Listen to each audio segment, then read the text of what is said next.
अखिल भारतीय ब्राह्मण महासंघाच्या वतीनं कोल्हापुरातल्या ताराबाई पार्कमधील मांगल्य हॉलमध्ये ब्राह्मण शेतकरी मेळाव्याचं आयोजन करण्यात आलंय. रविवारी 12 एप्रिलला सकाळी 9 वाजता मेळाव्याला सुरुवात होणार असून या मेळाव्याला 500हून अधिक शेतकरी उपस्थित राहणार आहेत.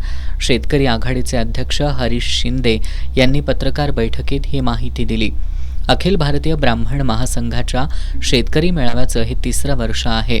या मेळाव्याचं उद्घाटन परशुराम आर्थिक विकास महामंडळाचे अध्यक्ष आशिष दामले, महासंघाचे अध्यक्ष गोविंदराव कुलकर्णी, महासंघाचे राष्ट्रीय उपाध्यक्ष शामराव जोशी, प्रदेशाध्यक्ष निखिल लातूरकर, शेतकरी आघाडीचे प्रदेशाध्यक्ष प्रकाश कुलकर्णी यांची यावेळी प्रमुख उपस्थिती असणार आहे.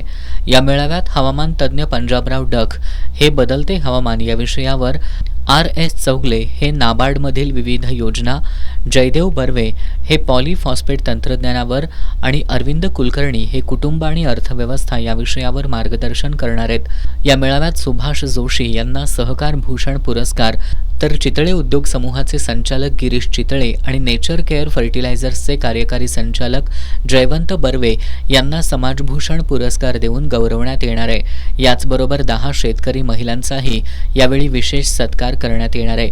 या पत्रकार बैठकीला शेतकरी आघाडीचे उपाध्यक्ष आशिष आपटे, सचिन कुलकर्णी, जीवन कुलकर्णी, सचिन जिल्हेदर आणि आदित्य मैंदर्गीकर उपस्थित होते.